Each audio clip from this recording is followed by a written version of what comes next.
चलिए बेटा, dot product हमने पढ़ लिया था ना बेटा वेक्टर्स का, कल डॉट प्रोडक्ट पूरा हो गया था ना। आज अपने को क्रॉस प्रोडक्ट से डील करना है, ठीक है।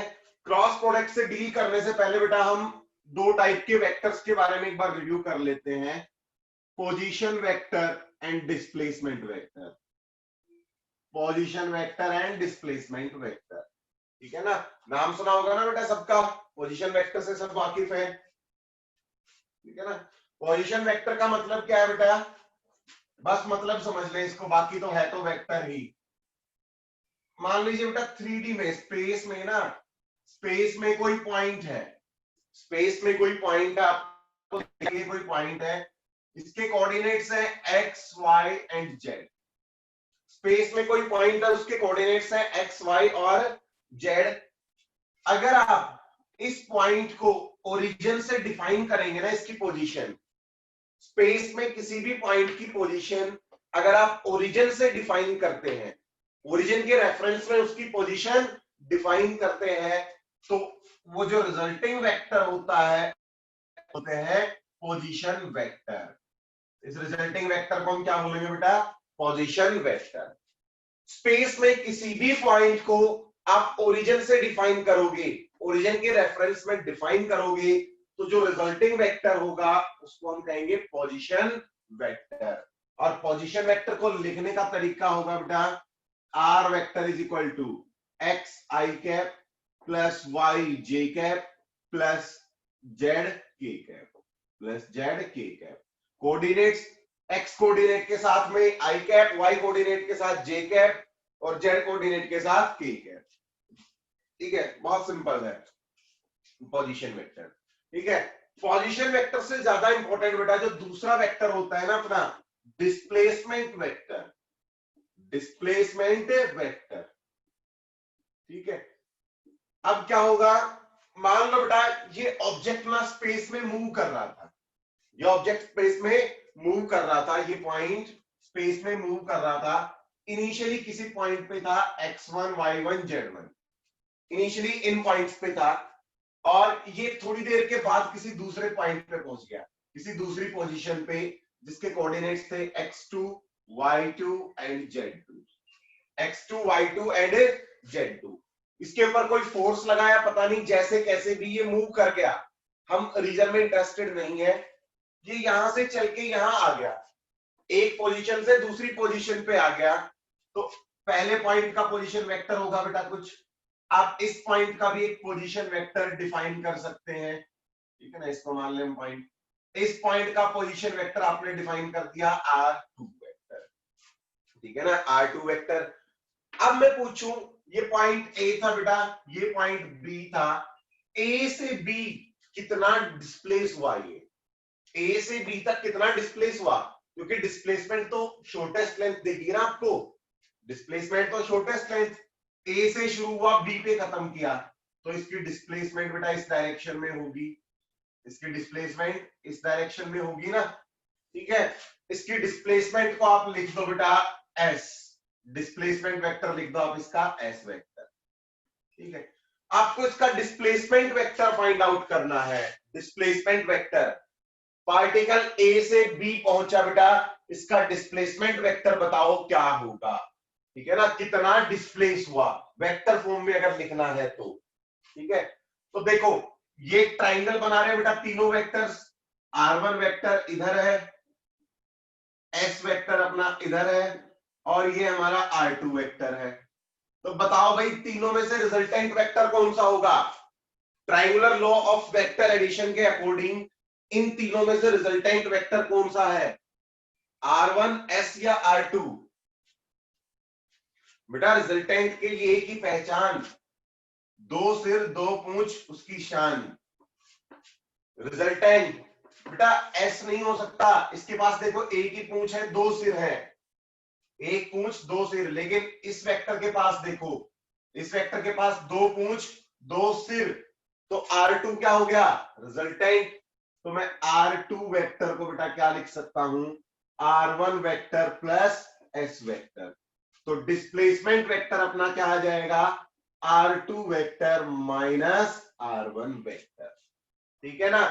आप फाइनल पोजीशन वेक्टर में से, फाइनल पोजीशन का जो वेक्टर है ना, पोजीशन वेक्टर, उसमें से इनिशियल पोजीशन वेक्टर सब्ट्रैक्ट कर देंगे तो आपको डिस्प्लेसमेंट वेक्टर मिल जाएगा। ठीक है ना। हम क्या लिख सकते हैं डिस्प्लेसमेंट वेक्टर को बेटा? Final position vector minus initial position vector, final position vector minus initial. ठीक है।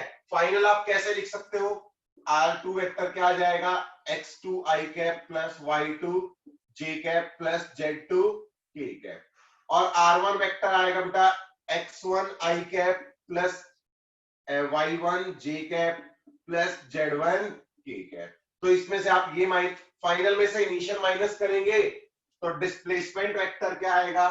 R2 X2 minus X1 I cap plus Y2 minus Y1 J cap plus Z2 minus Z1 K cap. ये अपने position vector है, displacement vector मिल गया हमें। ठीक है।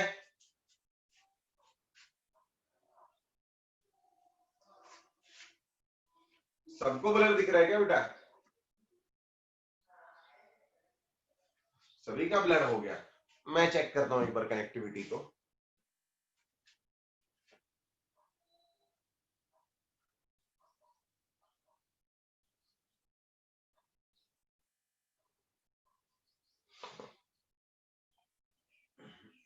एक मिनट वेट कीजिए, मैं चेक कर लेता हूं।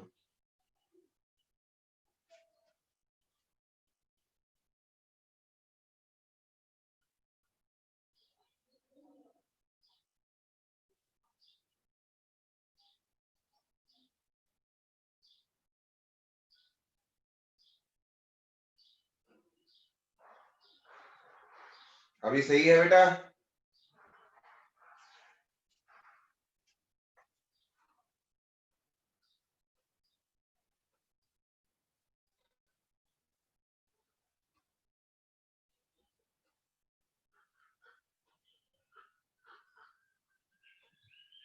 स्पीड तो सही है, स्पीड का तो कोई इशू नहीं है, कनेक्टिविटी का तो कोई इशू नहीं है। अभी मेरे एंड से तो एकदम ठीक चल रहा है।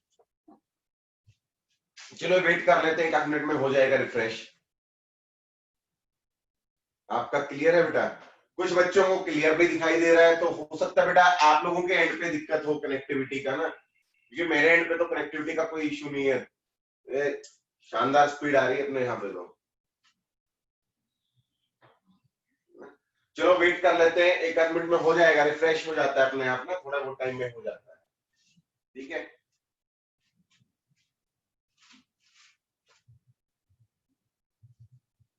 लगता है फिर जूम वाले कुछ, कोई तो बीच में गोली खा रहा है, फिरकी ले रहा है कोई बीच में।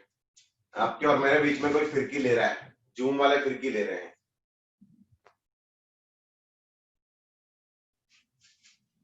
लो जी, हट गए जनाब, हट गए, लिख लो जी।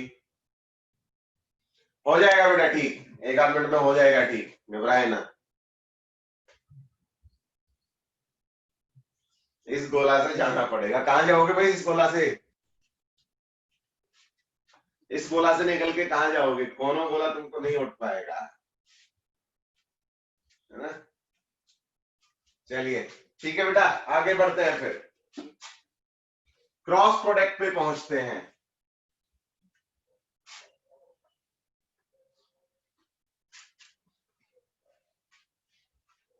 Cross product of two vectors, heading डाल ले बेटा, cross product of two vectors. ठीक है ना। हाँ हो जाता है बेटा क्लियर, टेंशन ना लिया थोड़ा सा। ठीक है। नेक्स्ट लिखिए बेटा, cross product of two vectors.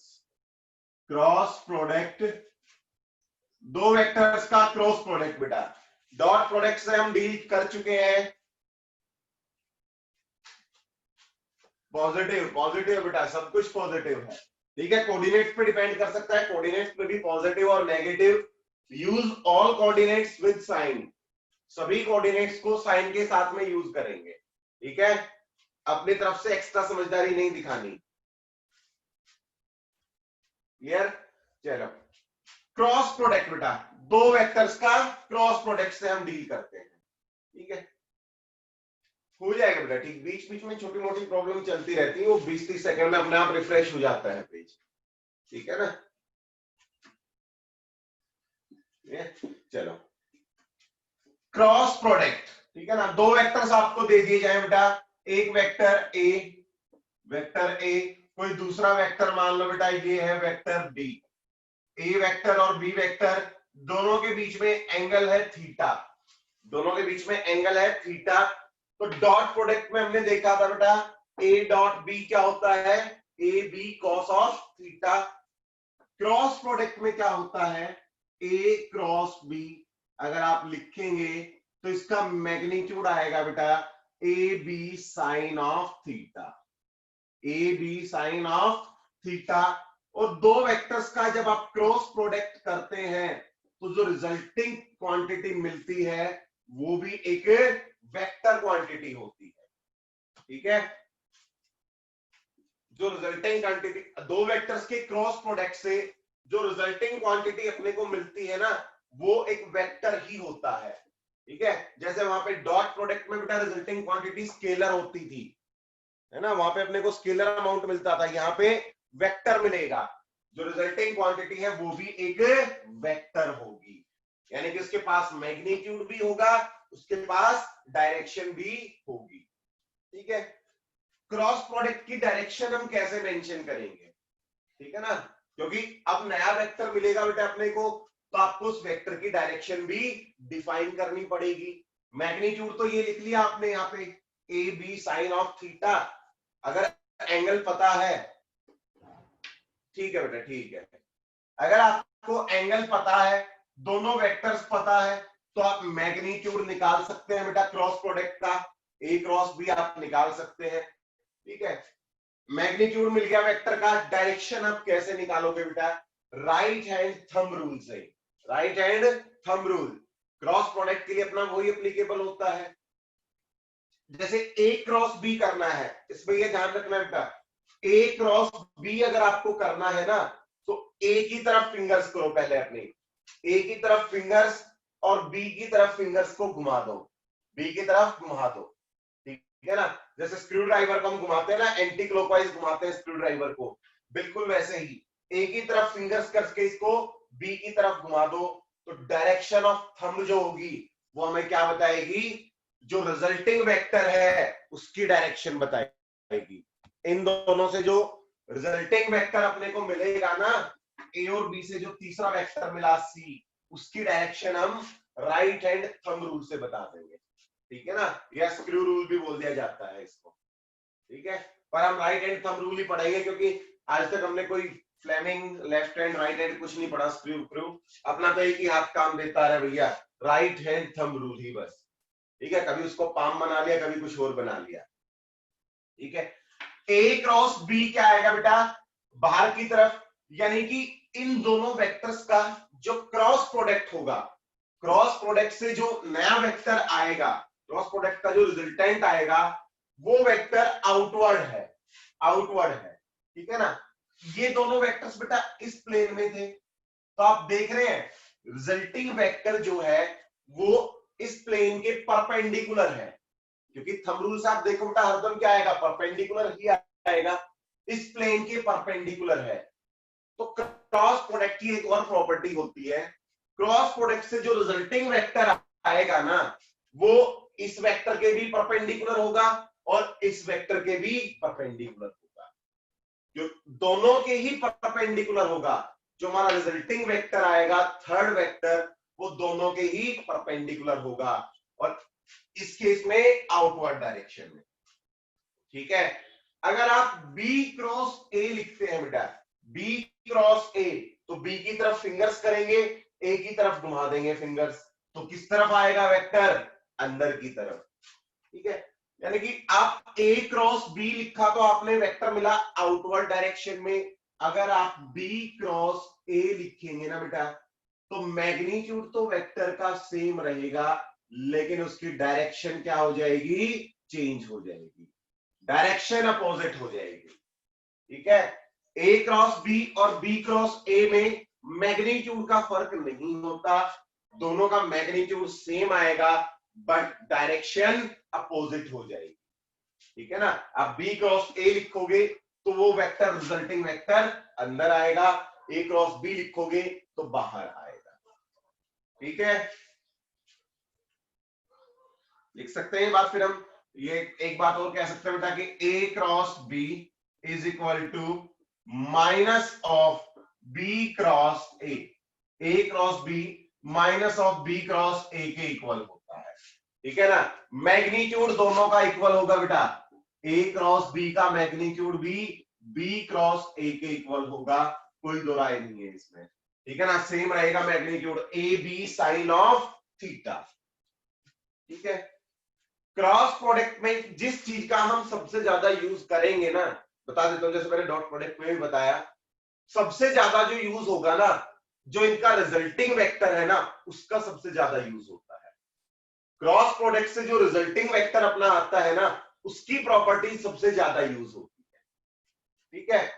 तो जो रिजल्टिंग वेक्टर है, देखो उसके बारे में हमने क्या कहा, जो सी वेक्टर आया हमारा क्रॉस प्रोडक्ट से, तीसरा वेक्टर आया, वो ए के भी परपेंडिकुलर होगा, वो वेक्टर बी के भी परपेंडिकुलर होगा, ठीक है ना। तो आप एक बात कह सकते हो, आप इस वेक्टर का इसके साथ डॉट प्रोडक्ट करोगे, ए के साथ डॉट प्रोडक्ट करोगे तो क्या आएगा, सी डॉट ए क्या आना चाहिए बेटा, सी डॉट ए क्या आएगा, सी डॉट बी की वैल्यू भी क्या आएगी, सी डॉट ए और सी डॉट बी दोनों ही क्या आएंगे अपने। अगर आप रिजल्टिंग वेक्टर का क्रॉस प्रोडक्ट से जो तीसरा वेक्टर मिला उसका इसके साथ डॉट प्रोडक्ट करेंगे या उसका इसके साथ डॉट प्रोडक्ट करेंगे तो वैल्यू क्या आएगी, जीरो। वैल्यू दोनों की क्या आएगी, जीरो, क्योंकि बेटा सी वेक्टर ए के भी परपेंडिकुलर है, सी वेक्टर बी के भी परपेंडिकुलर है, वो वेक्टर दोनों के परपेंडिकुलर है, तो दोनों के बीच में एंगल 90 डिग्री होगा, सी और ए के बीच में भी, सी और बी के बीच में भी, तो उन दोनों का डॉट प्रोडक्ट जीरो आएगा। ये भी हमारे क्रॉस प्रोडक्ट की एक प्रॉपर्टी है, ठीक है। हम प्रॉपर्टीज को अलग से लिख लेते हैं, डिस्कशन कर लेते हैं सारी प्रॉपर्टीज का, ठीक है। डायरेक्शन वगैरह डिफाइन करने के लिए इतना सब लिखवाने की जरूरत है नहीं, पता है आपको डायरेक्शन, ठीक है। प्रॉपर्टीज लिख लो बेटा, क्रॉस प्रोडक्ट की प्रॉपर्टीज, क्योंकि हमें तो प्रॉपर्टीज ही यूज करनी है, अपने काम तो प्रॉपर्टीज ही आएंगी सारी। Properties of cross product, properties of cross product, cross product की प्रॉपर्टीज पूछेगी, ठीक है। सबसे पहला पॉइंट बेटा, जो अपना रिजल्टिंग वेक्टर होता है वो क्या होता है बेटा, दोनों के ही परपेंडिकुलर होता है, ठीक है ना। यानी कि C vector is always perpendicular to A vector and B vector, ठीक है ना। And also perpendicular to plane containing A and B, जिस प्लेन में A वेक्टर और B वेक्टर लाई कर रहे हैं ना, उस प्लेन के भी परपेंडिकुलर होगा बेटा C वेक्टर, ठीक है। और अगर C A और B के परपेंडिकुलर है तो आप क्या लिख सकते हैं बेटा, C dot A will be zero, C dot B will be zero, C dot A और C डॉट B दोनों ही जीरो होंगे, ठीक है।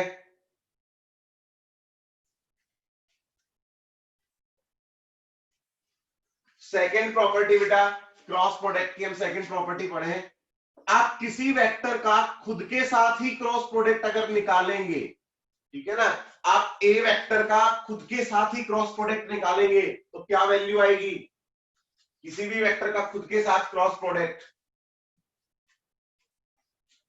किसी भी वेक्टर का खुद के साथ क्रॉस प्रोडक्ट क्या आना चाहिए बेटा, जीरो, क्योंकि दोनों के बीच में एंगल क्या होगा, जीरो, सेम डायरेक्शन में है दोनों वेक्टर्स, एंगल जीरो तो क्रॉस प्रोडक्ट भी जीरो। थर्ड पॉइंट, किसी यूनिट वेक्टर का आप उसी के साथ में क्रॉस प्रोडक्ट करेंगे तो वो भी क्या आएगा अपना, जीरो, किसी भी यूनिट वेक्टर का खुद के साथ क्रॉस प्रोडक्ट भी जीरो, ठीक है। और इन्हीं प्रॉपर्टीज को डिफाइन करके हम अपना क्रॉस प्रोडक्ट के रूल्स बनाते हैं, कि आई क्रॉस आई क्या होगा, याद है सबको वो क्रॉस प्रोडक्ट निकालना भाई, है ना।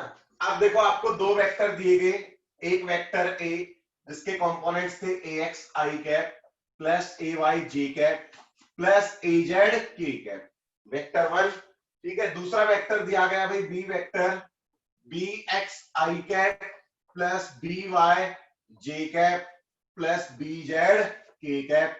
मुझे दोनों वेक्टर्स का क्रॉस प्रोडक्ट निकालना है, तो एक बार क्रॉस प्रोडक्ट को रिव्यू कर लेते हैं ना। एक्स एक्सिस वाई एक्सिस और जेड एक्सिस, बेटा इधर अपना आई कैप होता है, इधर जे कैप और इधर के कैप। ठीक है, देखो अब हम डिफरेंट डिफरेंट चीजें देखते हैं कि भाई आई क्रॉस आई क्या होगा, आई क्रॉस आई क्रॉस जे, आई क्रॉस के। ठीक है, ओके नेक्स्ट जे क्रॉस के, जे क्रॉस जे, ठीक है ना, and J cross I. Next के क्रॉस आई, के क्रॉस जे और के क्रॉस के का के साथ क्रॉस प्रोडक्ट क्या होगा। ठीक है, ये सारे हमने अभी जो प्रॉपर्टीज पढ़ी उन्हीं का एप्लीकेशन है बेटा। देखो आई का आई के साथ क्रॉस प्रोडक्ट, किसी भी यूनिट वेक्टर का खुद के साथ क्रॉस प्रोडक्ट जीरो, जे का जे के साथ जीरो, के का के साथ क्रॉस प्रोडक्ट क्या आएगा जीरो। ठीक है ना, ये तीनों, क्योंकि किसी भी यूनिट वेक्टर का खुद के साथ क्रॉस प्रोडक्ट हरदम जीरो आएगा। ठीक है, अब देखो इनमें ना रट्टे मारने की जरूरत नहीं है बेटा। आई क्रॉस जे, आई क्रॉस जे, थंब किस तरफ आ रहा है बेटा, बाहर की तरफ। थंब बाहर है तो बाहर कौन सा एक्सिस है अपना, के, तो आई क्रॉस जे क्या आएगा अपना के है।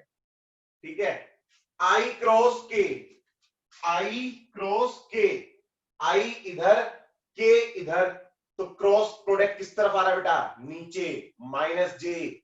आई क्रॉस के बेटा माइनस जे आएगा, ध्यान से देखें, ये रट्टे मारने वाला काम है, रट्टे नहीं मारने यार, ये सारा किस कोऑर्डिनेट एक्सिस से ही तो है। आई एक्सिस अपना इधर है, ठीक है, जेड बाहर की तरफ है, के बाहर की तरफ है। अब आई से के की तरफ घुमाओ फिंगर्स अपनी, तो क्या आएगा, थंब नीचे, थंब नीचे आ रहा है ना, और नीचे कौन सा एक्सिस होगा, माइनस जे, तो इनका क्रॉस प्रोडक्ट आएगा माइनस जे कैप। ठीक है ना, ऐसे याद रख ले, जे क्रॉस के, बेटा जे ऊपर के बाहर की तरफ, तो जे क्रॉस के किस तरफ आ रहा है, आई, तो जे क्रॉस के क्या आएगा, आई कैप। जे क्रॉस आई, जे क्रॉस आई, थंब अंदर है बेटा, जे ऊपर आई इधर, तो क्रॉस प्रोडक्ट अंदर की तरफ, अंदर कौन सा एक्सिस है, माइनस के कैप। जे क्रॉस आई अपना क्या आ गया, माइनस के कैप। के क्रॉस आई, के क्रॉस आई ऊपर जे कैप, के क्रॉस जे, के क्रॉस जे माइनस आई कैप। लो जी, ठीक है, अब रट्टा ना मारे इसके। ठीक है, कभी भी अगर भूल जाओ तो 1 मिनट का काम है, फटाफट कोऑर्डिनेट एक्सिस ड्रॉ किए और आप सारों का क्रॉस प्रोडक्ट लिख सकते हैं बड़ी ही जल्दी, बड़े छोटे टाइम में आप अच्छी बात लिख सकते हैं अगर भूल जाएं तो। ठीक है ना, तो रट्टा ना मारे कहीं सारे बच्चे इसके। ठीक है, अब हम क्रॉस प्रोडक्ट करना सीखते हैं। ये तो हमने वैल्यूज लिख ली। ठीक है, अब मैंने कहा भाई ए और बी का क्रॉस प्रोडक्ट निकालो, तो आप कैसे निकालोगे क्रॉस प्रोडक्ट। ठीक है, गणित वाले बच्चे तो महारथी हैं इस चीज में। मैं कहूं ए क्रॉस बी, आपको ए क्रॉस बी निकालना है, तो क्या करो बेटा, एक टेबल ड्रॉ करो अपनी, आई जे के, आई जे और के, एक टेबल ड्रॉ करें हम अपनी। ठीक है, पहले ए का बी के साथ लिखना है ना, तो ए के सारे कोऑर्डिनेट्स लिख दो।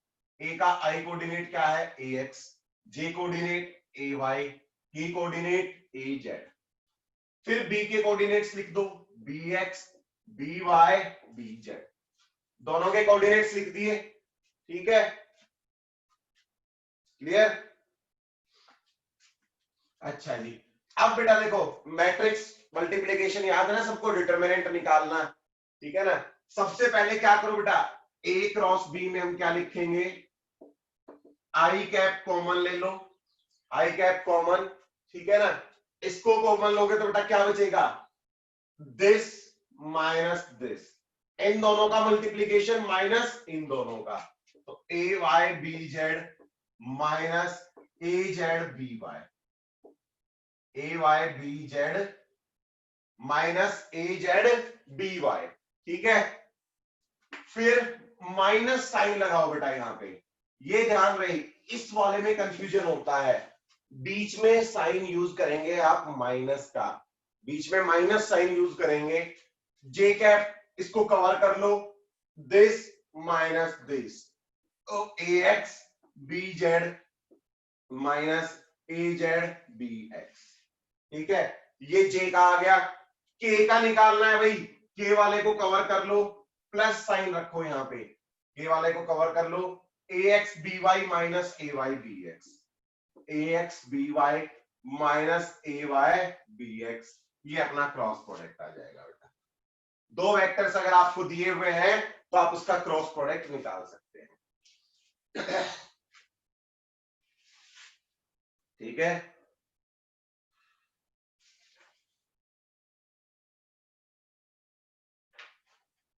क्लियर भाई सबको, इसमें तो कुछ खास समझने वाला है नहीं है, तो लॉजिक है भाई, ऐसा है तो है, ठीक है ना। मैथ वाले बच्चों के लिए तो कुछ है नहीं है, वो तो डिटरमिनेंट निकाल निकाल के पुराने हो लिए, बूढ़े हो गए डिटरमिनेंट निकाल निकाल के ना, ठीक है। चलो एक दो क्वेश्चन प्रैक्टिस कर लेते हैं, फिर एप्लीकेशंस पढ़ेंगे हम इसके ना, क्रॉस प्रोडक्ट के एप्लीकेशंस। उससे पहले एक क्रॉस प्रोडक्ट निकाल के देख लेते हैं कितना आता है अपने को, कितना हम सही करते हैं। एक वेक्टर दिया हुआ है अपने को, दो वेक्टर्स दिए हुए हैं बेटा, A vector is equal to 2i cap plus 3j cap plus 4k cap, और बी वेक्टर हमें दिया हुआ है i cap plus 6j cap minus 2k cap, ठीक है। Find A cross B, A cross B बताओ बेटा क्या होगा, ए क्रॉस बी क्या आएगा अपना, एक तीसरा वेक्टर आएगा, बताओ उस तीसरे वेक्टर की वैल्यू क्या होगी, find A cross B.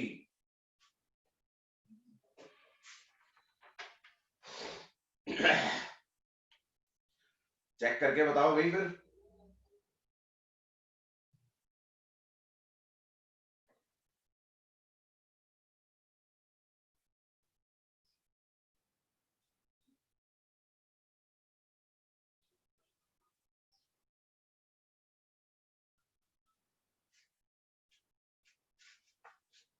Eighteen I plus 15k, 18i plus 15k, आपकी बात में कुछ खास दम नहीं लग रहा मुझे शर्मा जी।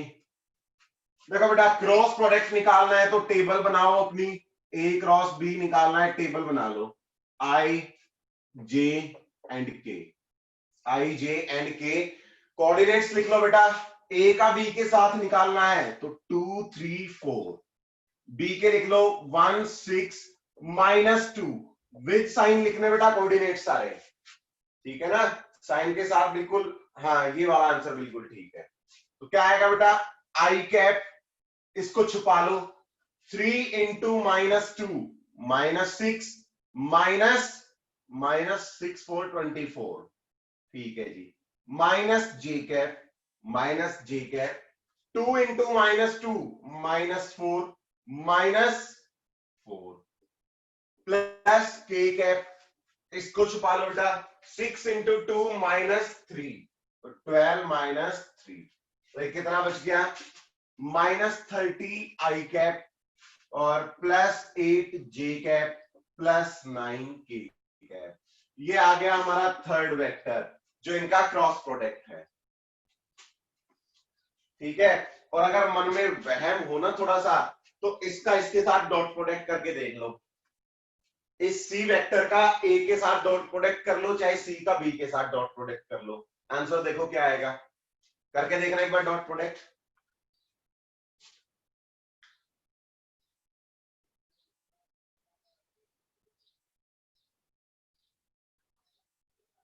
अरे जीरो आ गया।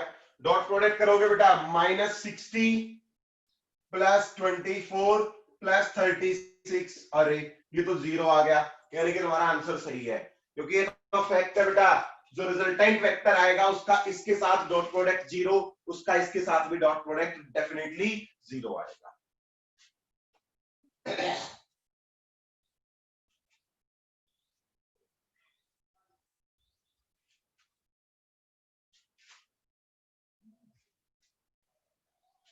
ओके जी, चलो आगे बढ़ते हैं फिर।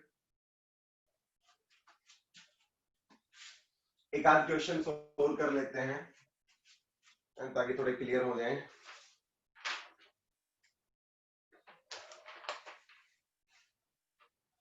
एक बहुत मुश्किल सवाल बेटा, बहुत ही ज्यादा मुश्किल सवाल। किसी शाणे ने कहा कि ए डॉट बी, बड़े बुजुर्ग कह गए कि बेटा ए डॉट बी अगर magnitude of A cross B के इक्वल है, ए और बी का जो डॉट प्रोडक्ट है ना, वो ए और बी के क्रॉस प्रोडक्ट के मैग्नीट्यूड के इक्वल अगर है, find angle between the vectors, find angle between vectors. बहुत मुश्किल सवाल है भाई, बहुत ही ज्यादा मुश्किल। दोनों वेक्टर्स के बीच में एंगल बताओ क्या होगा। अरे इतने मुश्किल सवाल का इतना आसान जवाब, इतना तेज तरार जवाब। बिल्कुल भैया 45 डिग्री, क्योंकि देखो ए डॉट बी को आप क्या लिख सकते हो, A B cos of theta, और ए क्रॉस बी का मैग्नीट्यूड क्या होता है, A B sine theta. A B cut गया तो टेंजेंट थीटा आ गया 1, तो थीटा कितना मिल गया 45 डिग्री, क्योंकि टेंजेंट थीटा 1 कहां पे होता है 45 डिग्री पे।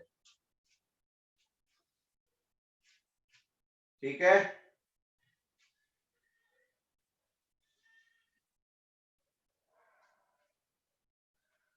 क्लियर। चलो अब आ जाओ बेटा एप्लीकेशंस ऑफ क्रॉस प्रोडक्ट पे। हेडिंग डालने applications of cross product, applications of cross product, cross product के एप्लीकेशंस।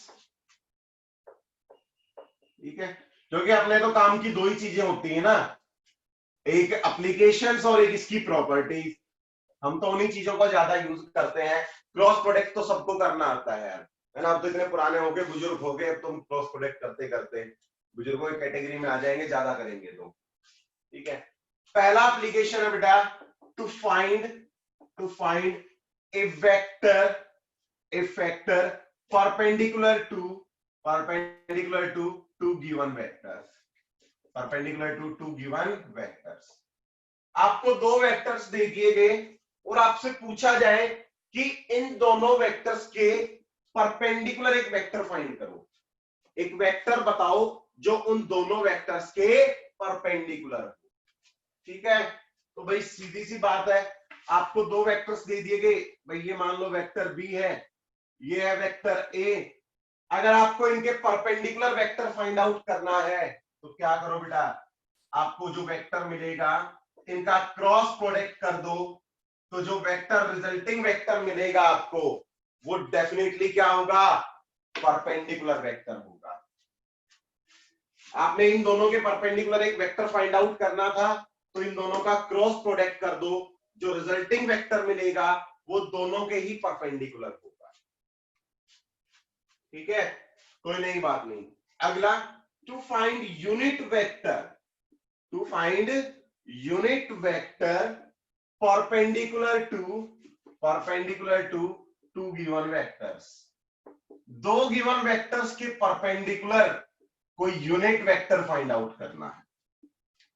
ठीक है ना, दो वेक्टर्स के परपेंडिकुलर वेक्टर तो बेटा ये मिल गया, परपेंडिकुलर वेक्टर तो ये मिल गया, आपको यूनिट वेक्टर फाइंड आउट करना है।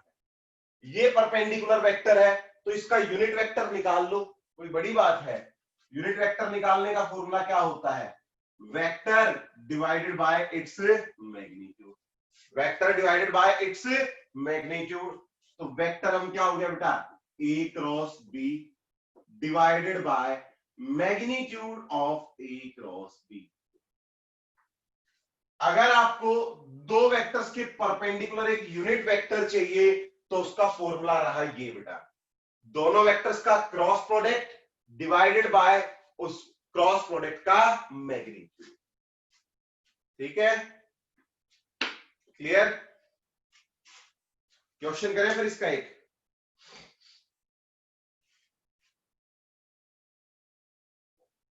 समझ आ गया सबको ये? चलो देख लेते हैं कितना समझ आया। एक सवाल चेक कर लेते हैं। लिख लिया फॉर्मूला? चलो आज फाइनली वेक्टर्स का समापन समारोह रखा जाएगा। फाइंड ए यूनिट वेक्टर, बेटा सवाल है find a unit vector, find a unit vector perpendicular to given vectors, perpendicular to given vectors. एक यूनिट वेक्टर बताओ जो इन गिवन वेक्टर्स के परपेंडिकुलर है। वेक्टर ए बेटा हमें दिया हुआ है 2i cap plus 4j cap, and vector B हमें दिया हुआ है i cap plus j cap, i cap plus j cap. बताओ क्या होगा perpendicular vector? First question, second question में भी सेम है बेटा, पर वेक्टर सबकी बार दिए हुए हैं i cap plus j cap plus k cap, और बी वेक्टर है अपना 2i cap minus j cap plus 4k cap. दोनों के ही परपेंडिकुलर एक यूनिट वेक्टर बताओ, इस कॉम्बिनेशन के भी और इस कॉम्बिनेशन के भी। चलो बताओ फिर।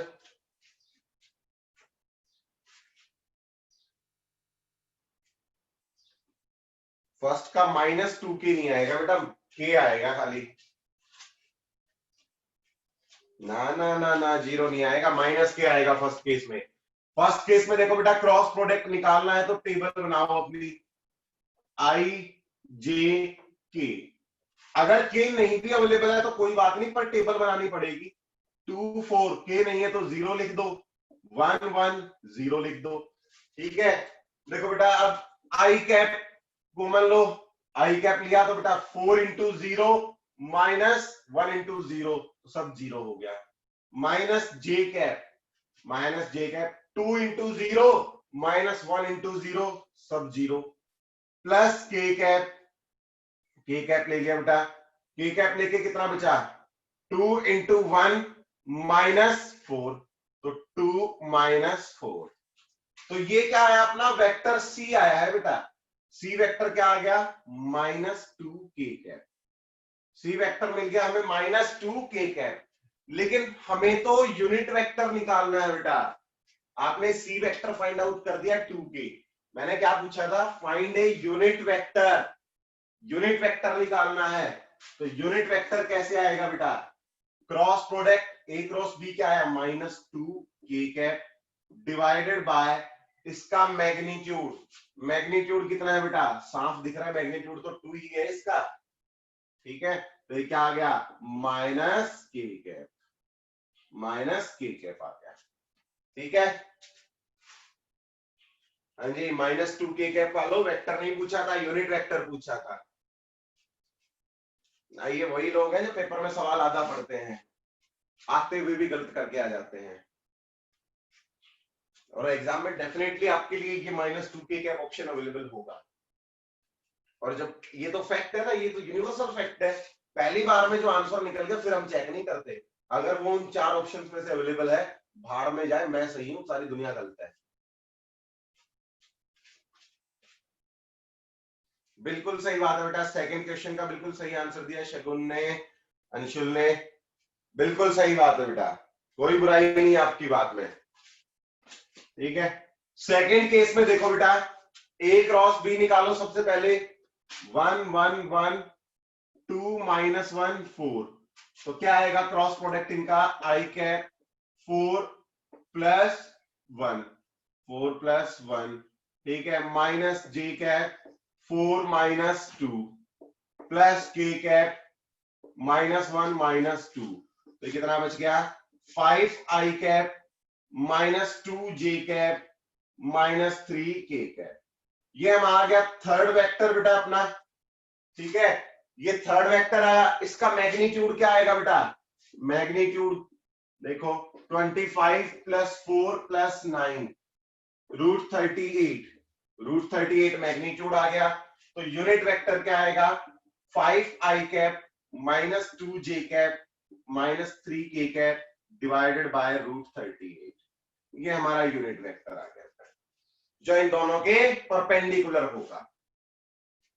ठीक है, ज्यादा तेज करा दिया क्या, ज्यादा तेज करवा दिया।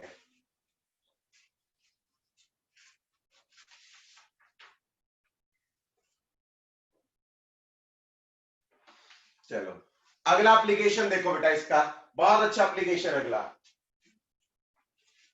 टू फाइंड लिखो, नंबर 3 डालो बेटा, to find area of a parallelogram, to find area of a parallelogram, किसी पैरेललोग्राम का एरिया फाइंड आउट करने के लिए भी हम इसको यूज करते हैं।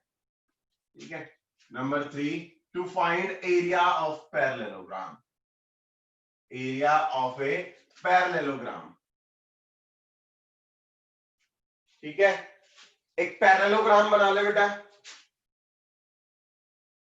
पैरेललोग्राम बना लिया जी, ये लो पैरेललोग्राम। ठीक है, ये हमने कोई गिवन पैरेललोग्राम बना लिया।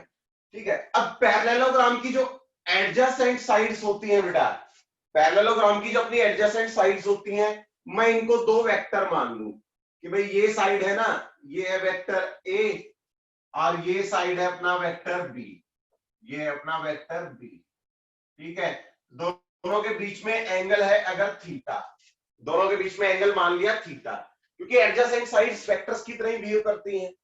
ठीक है ना, पहले भी पढ़ चुके हम, triangular law of vector addition में भी ये बात पढ़ चुके हैं। ठीक है, इसकी मैग्नीट्यूड है ए, इसका मैग्नीट्यूड है बी। ठीक है, आपको इस पैरेललोग्राम का एरिया फाइंड आउट करना है। ठीक है, तो क्या करो, इस पैरेललोग्राम को दो ट्राइंगल्स में ब्रेक कर दो। अगर मैं ऐसे देखूं तो बेटा एक ट्राइंगल ऊपर और एक ट्राइंगल नीचे, और दोनों सिमिलर ट्राइंगल है ना, दोनों ही सिमिलर ट्राइंगल है।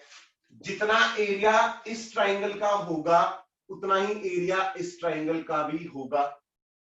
एग्री करते हैं इस बात से? दोनों इक्वल इक्वल ट्राइंगल है ना बेटा, दोनों का एरिया इक्वल इक्वल है, तो आप एक ट्राइंगल का एरिया निकाल लो और उसको 2 से मल्टीप्लाई कर दो। ठीक है, तो मैं इस ट्राइंगल का एरिया देखता हूं जरा। एरिया ऑफ ट्राइंगल का फॉर्मूला पढ़ा था ना फर्स्ट क्लास में या यूकेजी में, half into perpendicular into base, half into perpendicular into base, या हाइट इंटू बेस। ठीक है, इस ट्राइंगल में देखो बेटा, बेस तो हमें पता है, बेस कितना है अपना ए, बेस तो क्या है ए।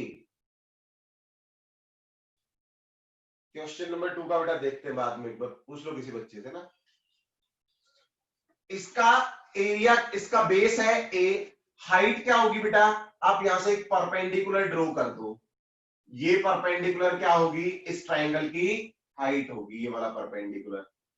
ठीक है, और इस परपेंडिकुलर के लिए क्या देखो, एक ये छोटी राइट एंगल ट्राइंगल जरा सेपरेट करके देखो, ये वाला है बी, ये है थीटा, तो ये कितना बचेगा बेटा, बी साइन थीटा।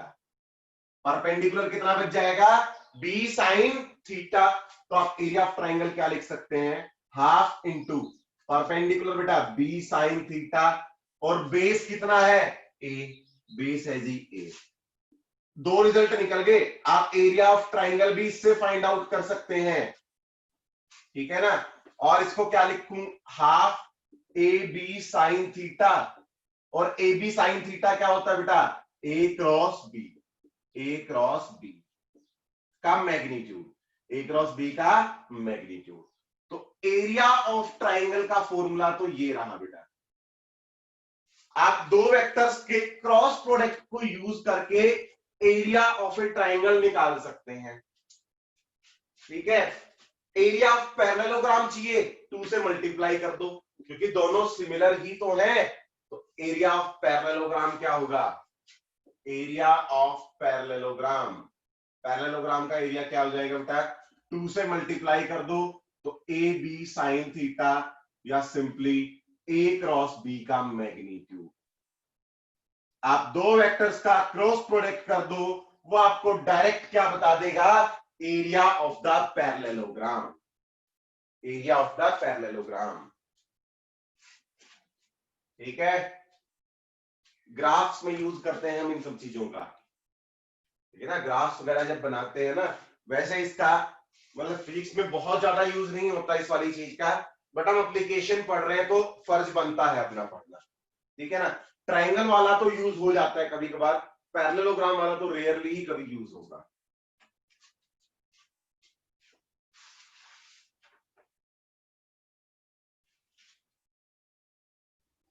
ठीक है जी।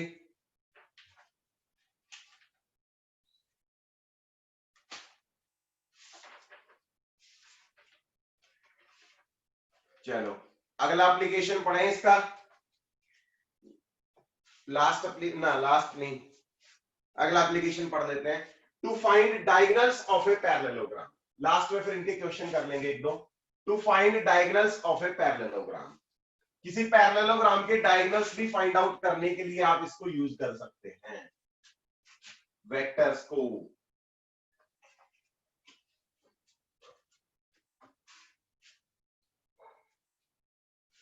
ठीक है ना। बाकी ये क्रॉस प्रोडक्ट का एप्लीकेशन नहीं है ना, इसको एप्लीकेशन में ना लिख के ना, एप्लीकेशन में मत लिखो इसको, क्योंकि diagonal of parallelogram cross product का एप्लीकेशन नहीं है। सिंपली एक टीएनटी बना लो, एक टीएनटी बना लो और उसमें लिख लो how to find diagonal of a parallelogram, how to find diagonal of a parallelogram, किसी पैरेललोग्राम का डायगोनल कैसे फाइंड आउट करना, how to find diagonal of a parallelogram. आपको कोई पैरेललोग्राम दे दिया जाए और उसके डायगोनल्स पूछ लिए जाएं, तो आप वेक्टर्स का इस्तेमाल करके, वेक्टर एडिशन और सब्ट्रैक्शन का इस्तेमाल करके आप उसके डायगोनल्स फाइंड आउट कर सकते हैं, ठीक है ना। ये एक पैरेललोग्राम है बेटा, मान लो ये है वेक्टर ए, ये है वेक्टर बी, ये है जी वेक्टर बी, ठीक है। ये है वेक्टर ए और ये है वेक्टर बी। इस पैरेललोग्राम के दो डायगोनल होंगे, एक डायगोनल ये वाला, एक ये वाला डायगोनल होगा बेटा, एरो इधर लगा देते हैं इसका, ठीक है ना। इसको बोलते हैं डायगोनल 1। तो डायगोनल 1 कैसे निकालोगे बेटा, क्या आपको साफ साफ दिख रहा है? देखो अगर मैं बी को यहां पे शिफ्ट कर दूं, बी को मैं यहां पे शिफ्ट कर दूं, पैरेलल है बेटा ये साइड भी, मैग्नीट्यूड भी इक्वल है, आप बी को यूं की यूं उठा के यहां पे शिफ्ट कर सकते हो, तो आप इस वेक्टर को क्या बोल सकते हो बेटा, ये भी क्या होगा अपना बी वेक्टर के ही इक्विवेलेंट होगा, ये भी, ये वाली साइड भी बी वेक्टर के इक्विवेलेंट होगी। अपर हाफ को भूलो थोड़ी देर, ये ट्राइंगल देखो जरा, triangular law of vector addition को फॉलो करेगी भाई। इसमें तीन वेक्टर हैं, D1 वेक्टर, ए वेक्टर और बी वेक्टर इस ट्राइंगल में। तो बताओ कौन सा वेक्टर रिजल्टेंट होगा तीनों में से, इन तीनों वेक्टर्स में से रिजल्टेंट वेक्टर कौन सा होगा, D1 डेफिनेटली बेटा। तो आप डायगोनल 1 को क्या लिख सकते हैं, ए वेक्टर प्लस बी वेक्टर, वो दोनों वेक्टर्स के सम का रिजल्टेंट आएगा, ठीक है। मैग्नीट्यूड निकालना है तो magnitude of A plus B, magnitude of A plus B, यानी कि root of A square plus B square plus 2ab cos theta, वो वाला फॉर्मूला, ठीक है। डायगोनल 1 समझ आया सबको। चलो अब बात करो डायगोनल 2 से, बड़ा डायगोनल मिल गया ना, ये फैक्ट है, बड़ा डायगोनल हरदम एडिशन से मिलेगा, छोटे डायगोनल से देख लेते हैं वो कैसे मिलेगा। ये हो गया जी छोटा डायगोनल, ये आ गया जी अपना छोटा डायगोनल D2, ये आ गया जी हमारा छोटा डायगोनल D2, ठीक है। फिर से एक ट्राइंगल देखो बेटा, ये वाली एक ट्राइंगल देख लो, ये एक ट्राइंगल है, ये वाली एक ट्राइंगल है। इस ट्राइंगल में कौन सा वेक्टर रिजल्टेंट है, ए वेक्टर, बी वेक्टर और D2 वेक्टर में से कौन सा वेक्टर रिजल्टेंट है, बी, डेफिनेटली बेटा बी। बहुत अच्छे, मजा आ गया आज तो, मतलब ऐसे शानदार जवाब आ रहे हैं ना, मुझे लगता है आज तो कुछ तुम मिर्ची विर्ची खा के आए हो, D2 vector plus A vector, तो मैं D2 वेक्टर को बेटा क्या लिख सकता हूं, B vector minus A vector. आप दो वेक्टर्स का सम कर दोगे तो बड़ा डायगोनल मिल जाएगा, अगर उनका सब्ट्रैक्शन कर दोगे तो आपको छोटा वाला डायगोनल मिल जाएगा। ठीक है, ये छोटी छोटी मगर मोटी बातें याद रखें। मैग्नीट्यूड क्या आएगा, magnitude of B minus A square plus B square minus 2ab cos of theta. ठीक है, एंगल है वही अपना बेटा थीटा। ओके जी,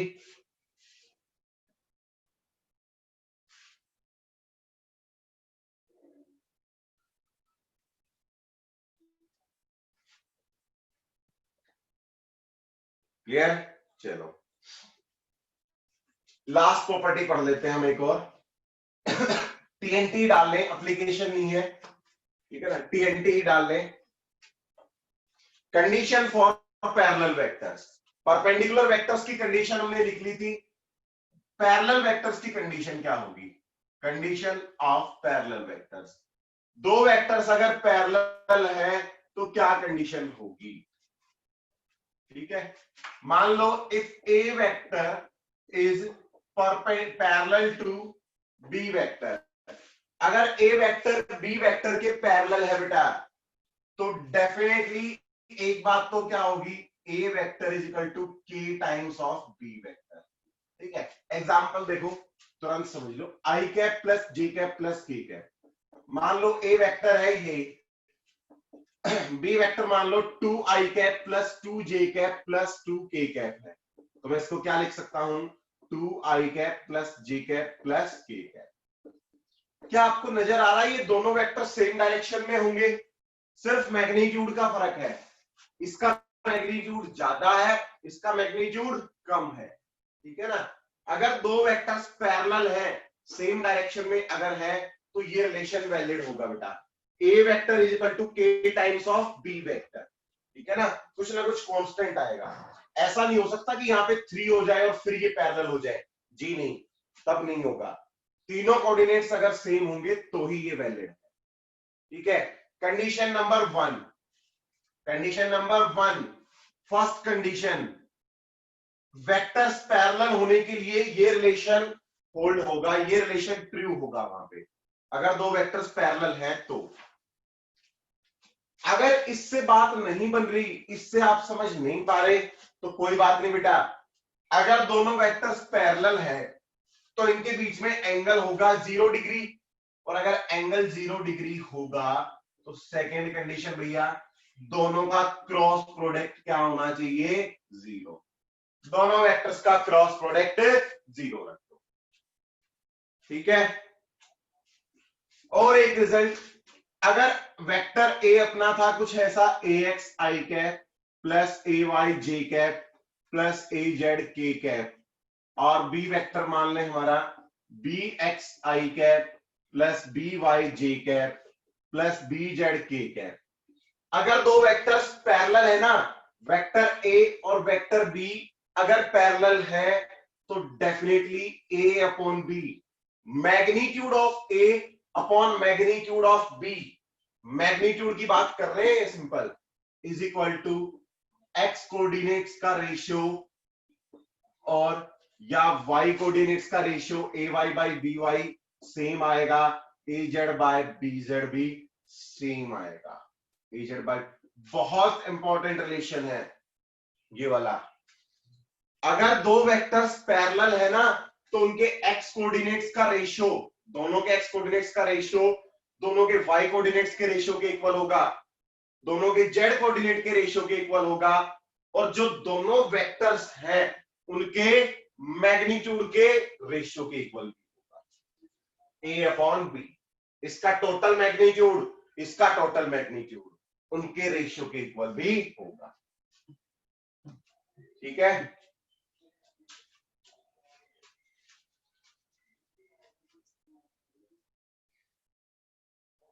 लास्ट टीएनटी, एक और टीएनटी बना लें,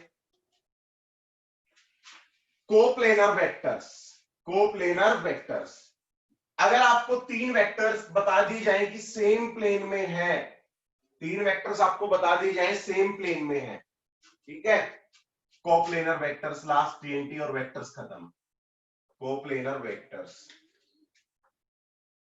ये टीएनटी जो लिखवा रहा हूं ना, ये वो प्रॉपर्टीज है जो हम डायरेक्ट काइनेमेटिक्स में यूज करेंगे, ठीक है। फिर पूछना मत कि सर ये कैसे आया, तो इसलिए इनको रिव्यू कर लेना। बेटा तीन वेक्टर आपको दे दिए गए, ए वेक्टर, बी वेक्टर और सी वेक्टर। वेक्टर ए, वेक्टर बी और वेक्टर सी, तीन वेक्टर सेम प्लेन में है, सेम प्लेन में, यानी कि जैसे ये बोर्ड है, ये बोर्ड एक प्लेन है, तीनों वेक्टर देखो इसी बोर्ड में है, इसी प्लेन में, चाहे ऐसे ऐसे जैसे मर्जी भी हो, किसी भी डायरेक्शन में क्यों ना हो, है तो ये सारे एक ही प्लेन में। अगर तीनों वेक्टर सेम प्लेन में हैं, तो देखो भाई जरा ध्यान से देखो, ए और बी का क्रॉस प्रोडक्ट निकालो आप ए और बी का क्रॉस प्रोडक्ट निकालोगे, ए क्रॉस बी क्या आएगा, इस प्लेन के परपेंडिकुलर, ए क्रॉस बी इस प्लेन के परपेंडिकुलर आएगा ना, और इसका जो रिजल्टेंट आएगा, ए क्रॉस बी का जो रिजल्टेंट आएगा, उसका सी के साथ डॉट प्रोडक्ट क्या होना चाहिए, ए क्रॉस बी के रिजल्टेंट का सी के साथ डॉट प्रोडक्ट अगर आप करोगे तो वैल्यू क्या आएगी, 0 डेफिनेटली। किन्हीं भी दो का कर लो आप, चाहे सी और बी का जो क्रॉस प्रोडक्ट आएगा उसका ए के साथ डॉट प्रोडक्ट क्या होगा, 0। तो जैसे मर्जी आप कर लो, अगर तीन वेक्टर्स कोप्लेनर है तो ये फैक्ट है A dot B cross C is equal to 0, या सारे उल्टे सुल्टे सब वैलिड है, A cross B dot C वो भी 0 होगा, A cross C dot B वो भी 0 होगा, ठीक है ना। सारे के सारे रिलेशंस वैलिड हैं, इसके लिए सब ट्रू है, ठीक है। इस तरह की कंडीशन, ये कंडीशन ऑफ कोप्लेनर वेक्टर्स है, कंडीशन ऑफ कोप्लेनर वेक्टर्स।